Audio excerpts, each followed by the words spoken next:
E agora você acompanha pela Rádio Rio de Janeiro o programa Estudo das Obras de André Luiz. Vamos refletir sobre o livro Nosso Lar. Produção e apresentação, Tereza Cristina e Marco Antônio.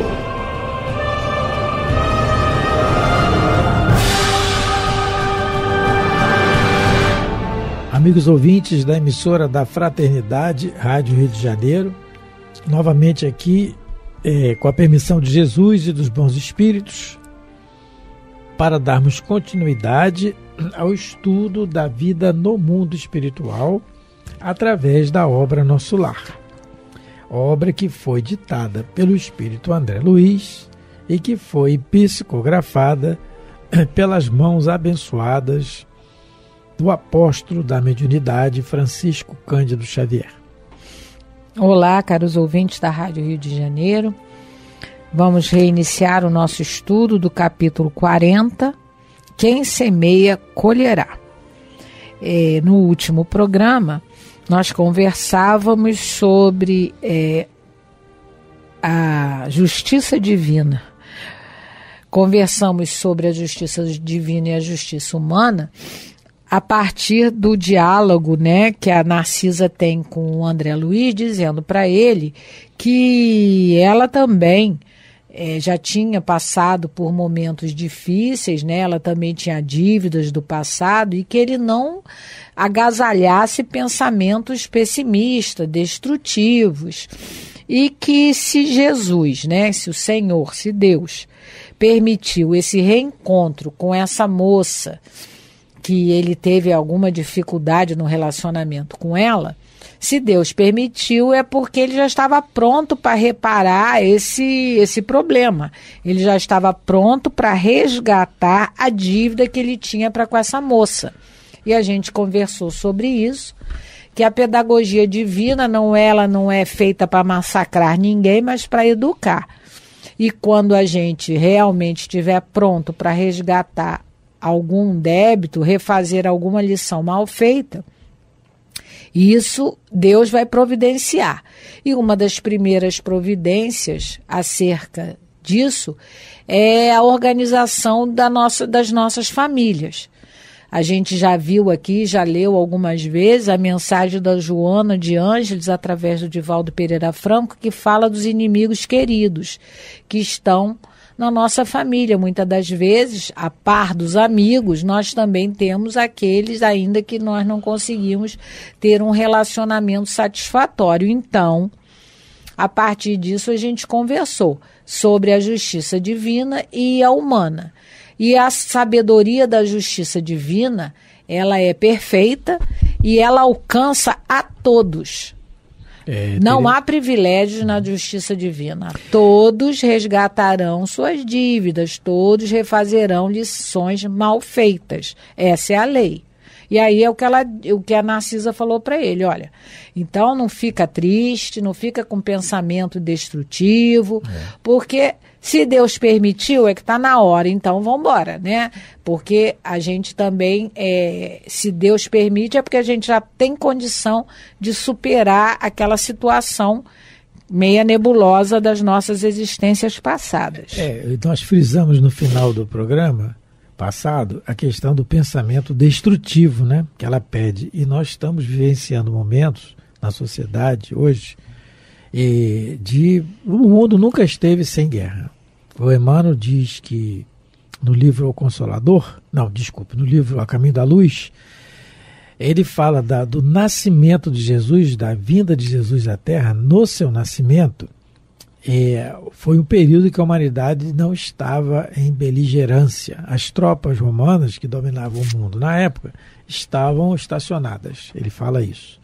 Mas logo depois, no governo de Otávio, Caio Júlio César Otávio, e logo depois, já na mudança de governo em Roma, que vem Tibério, começa novamente toda a beligerância. Então, foi o único período que se constata que os historiadores não conseguem entender. Ele fala isso lá no livro A Caminho da Luz. Então, o mundo sempre esteve em guerra. Sempre. Agora nós temos a internet, nós temos a notícia em foco, em loco, automático, ao vivo, a cores. E isso pode nos insuflar mais medo.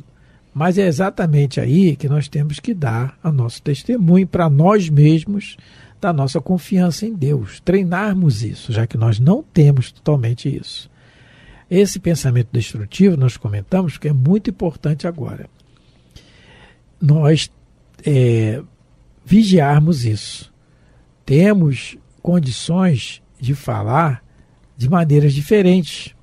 Eu posso dizer para a pessoa, você vai para as hienas infernais, porque você está errando isso e tal, porque você vai. Isso é um jeito de falar. O outro jeito de falar é dizer assim, olha, Jesus disse que o joio e o trigo crescerão juntos, e um vai ser colocado ao fogo. Por quê? Queimar as suas imperfeições, e vai ter outra oportunidade, que é o joio. Não é? É isso que o Espiritismo vem ensinar. Aí eu já falei diferente. Eu falei das hienas infernais, falei do fogo do inferno, que é a questão da consciência consciencial, fogo que purifica as imperfeições, os umbrais, etc. De espíritos que vão ter novas oportunidades, que é o que nós estamos vendo aí. Falei a mesma coisa de um modo diferente que a doutrina ensina. Então, o pensamento destrutivo, ele nasce no pessimismo. E é exatamente ao contrário da mensagem que o Espiritismo veio trazer. O Espiritismo é o consolador, né? É a esperança. A esperança é a luz do cristão. É isso que Jesus veio nos trazer. E Jesus vem numa situação de uma sociedade muito mais injusta do que a que nós estamos vendo hoje.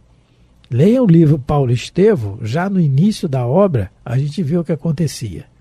Sem direito a nada. Um povo sem direito a absolutamente nada. Totalmente dominado. Então, por uma supremacia, por uma ditadura assim, sem precedentes.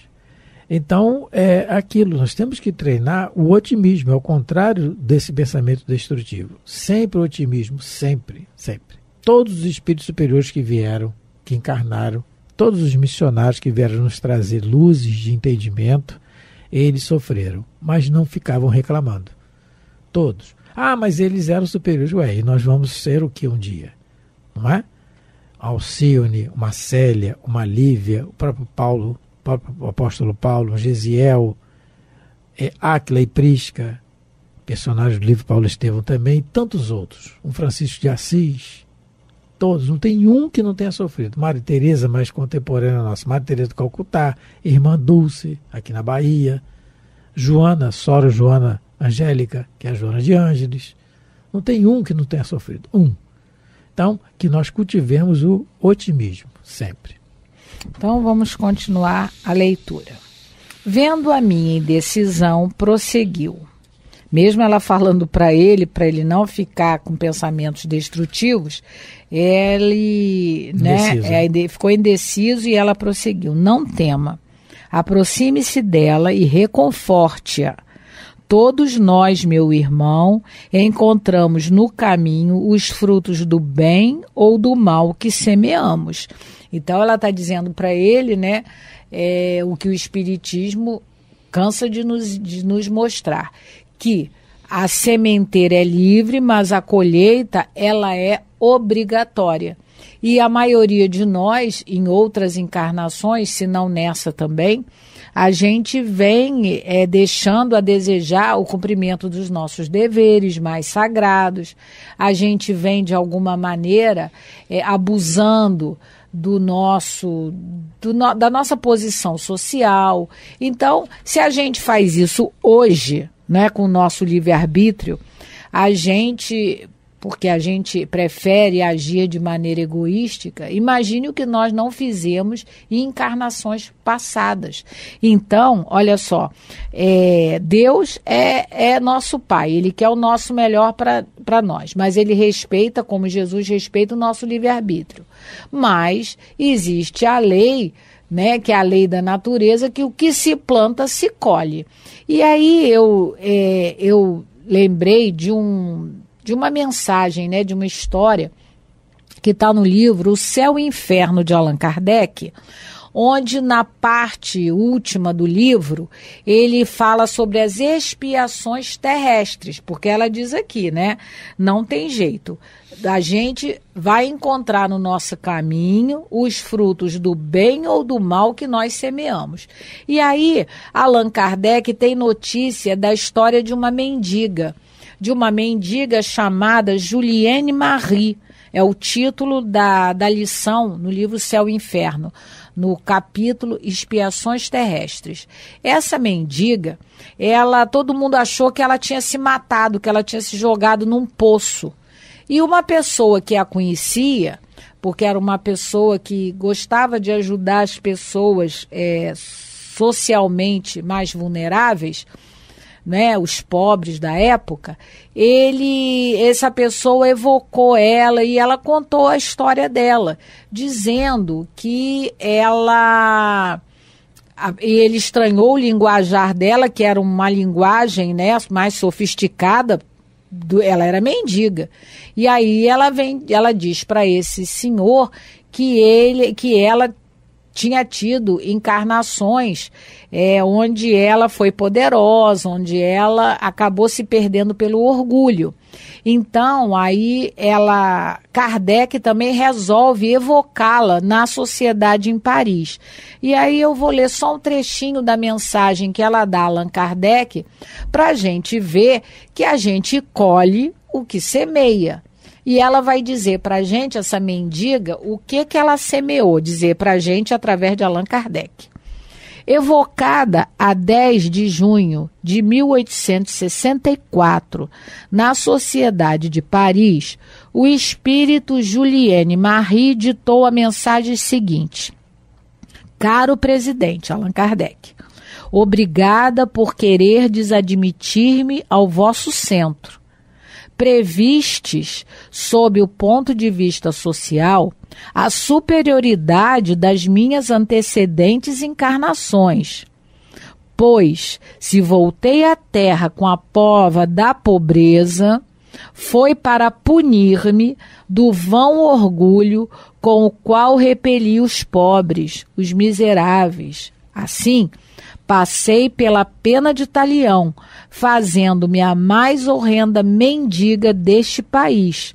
Então, a pena de talião existe, sim, mas ela só pode ser aplicada por Deus. Porque tem misericórdia. Porque Deus é Pai, é misericordioso e viu que ela já tinha condição de passar por essa experiência. Lembra que a Narcisa falou para o André Luiz que Deus só permitiu o reencontro dele com a Elisa porque já considera em condição de resgatar a dívida? Então, a Julienne Marie, ela tinha essa condição. Mas, ainda assim, como que para certificar-me da bondade de Deus, nem por todos fui repelida. E esse era todo o meu temor, que ela tinha medo de não ter uma mão amiga, mas isso não aconteceu, porque Deus é bondoso.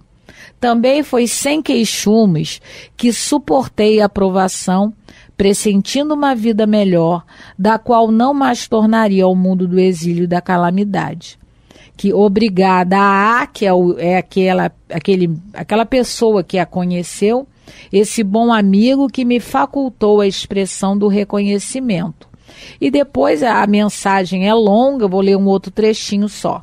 Capacitai-vos de quanto é vergonhosa a repulsa com os infelizes, servindo-vos o meu exemplo, a fim de evitardes o retorno à terra em expiação de faltas nas dolorosas posições sociais que vos coloquem tão baixo a ponto de ser desconsiderado escória da sociedade.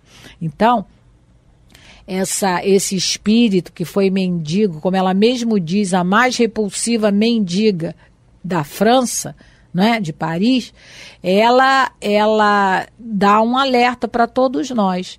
Isso que a Narcisa está falando para o André.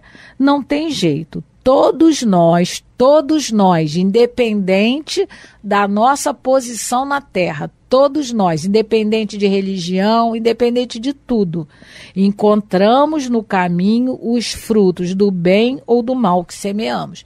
Ele reencontrou com a Elisa e a Juliane Marie, né? Ela foi colocada justamente no meio em que ela mais detestou na Terra, que era o contato com as pessoas mais humildes, mais pobres, né? Mas ela conseguiu superar, porque ela é a prova de que realmente ela teve boa vontade, ela já estava em condição, e ela mesmo conta para esse amigo, né, esse senhor A, que mesmo ela sendo mendiga, ela ajudava no que ela podia. Ela fazia alguns servicinhos, ela ajudava as pessoas, né? Ela não foi inútil na sua condição de mendiga, porque também tem isso, né? E aí, isso que a Teresa está lendo é um aprendizado, quer dizer, o ensinamento para nós que o Espírito traz daquilo que nós devemos fazer sempre, que é não nos afastarmos do contato com aqueles que estão passando por privações que nós não imaginamos passar. Por situações de ordem material, em que a gente vê muito hoje na nossa sociedade, em países como o nosso, principalmente, subdesenvolvidos, e são pessoas, são espíritos que estão passando por expiações que nós não imaginamos, né? Nós não podemos perder o contato com eles. Então, no livro Opinião Espírita, capítulo 42, tem uma página Semeia, Semeia, em que um trecho dela, o Emmanuel diz assim: se já podes ouvir o excelso benfeitor, o excelso semeador, semeia, semeia. Sabes que a caridade é o sol que varre as sombras.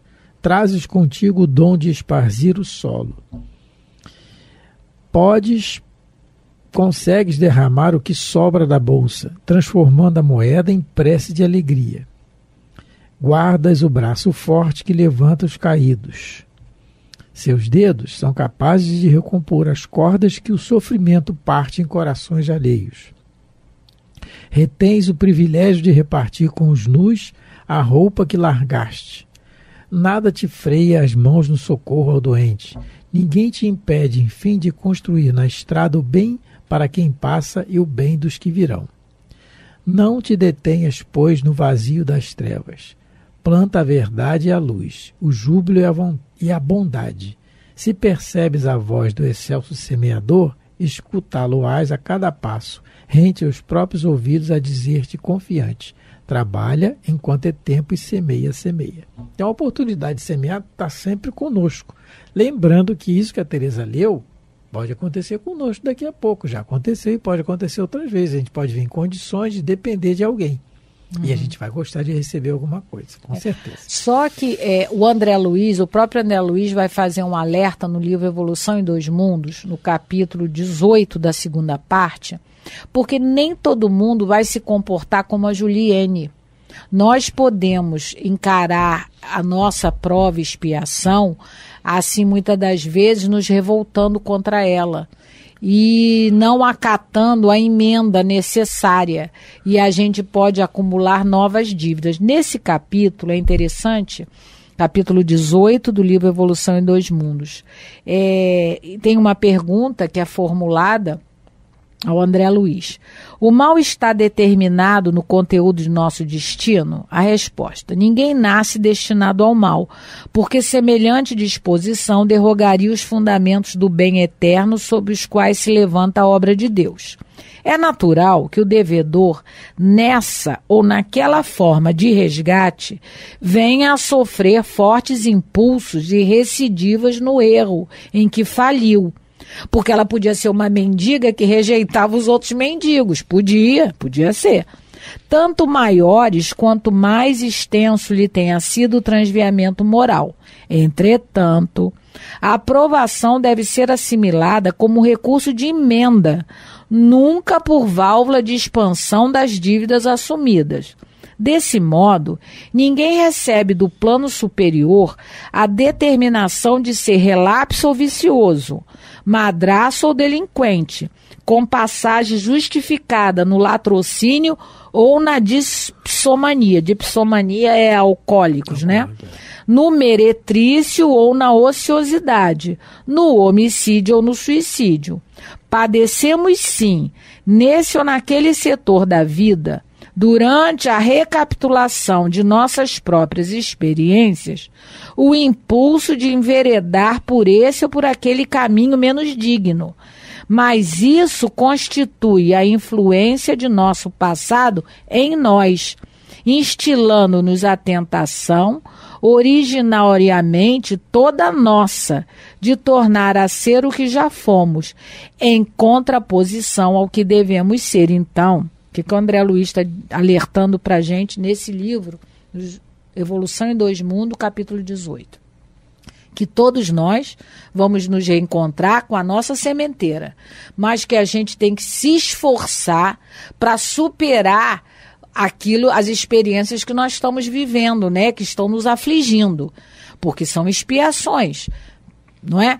Porque Deus permite que a gente plante, mas a gente é obrigado a colher o que plantou. Então, que a gente se esforce, porque a gente não reencarnou para ser, vamos dizer assim, ladrão, mas a gente vai trazer tendências a isso, experiências do passado. E muitas vezes no meio que favorece isso. Vai reencarnar no meio que favorece. Exatamente.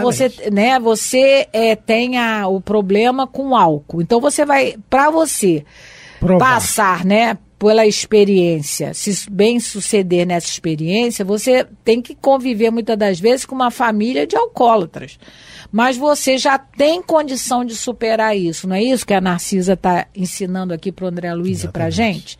Deus só vai colocar-nos à prova, né, que a gente já pode suportar, que a gente já pode suportar e superar, porque senão ele não enviaria. Mas para isso, gente, aproveitando, gosto disso, para isso, no plano espiritual, que é a nossa preparação, é importantíssimo a gente se ater no trabalho, como o André Luiz está fazendo.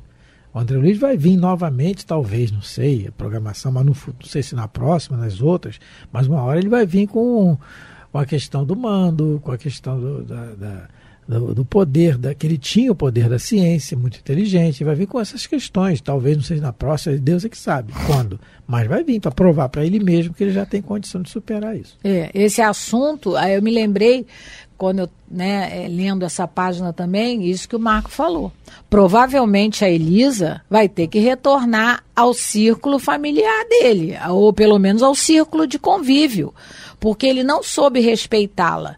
Ele, aí eu me lembrei da mãe do André Luiz. Por quê? O que ela vai fazer? Ela vai receber o espírito, o marido de novo como marido, e vai receber as duas filhas, as duas amantes do marido como filhas. Para que o marido, porque ela não precisa passar por isso. Mas toda mulher, como a gente leu, toda mulher cristã é mãe. Ela vai favorecer a vinda dessas duas esposas para o marido aprender a respeitar as mulheres, aprender a amá-las com amor fraternal, como filhas. André Luiz, talvez também, em alguma encarnação, vai precisar esse novo reencontro com a Elisa para aprender a amá-la como irmã. Não vendo nela, só um objeto de prazer, que foi o que infelizmente aconteceu, não é? Mas nós não estamos aqui julgando ninguém, nós só estamos comentando para nós mesmos, para nós termos cada vez mais cuidado com a nossa sementeira, porque ela é livre, mas a colheita é obrigatória. Estamos terminando mais um programa. Mandando um abraço para os nossos amigos lá da Sociedade de Estudos Espírita Fraternidade, todos eles que nos ouvem, em especial seu Jorge, seu Nilton, a Sheila, que nós sabemos que nos ouvem. Um grande abraço a todos os ouvintes. Que Deus possa continuar amparando vossas vidas, vossos lares, vossos trabalhos. Muita paz de Jesus. Muito obrigado a todos pela atenção, pelo carinho e fiquem com Deus. A Rádio Rio de Janeiro apresentou o programa Estudo das Obras de André Luiz. Produção e apresentação: Tereza Cristina e Marco Antônio.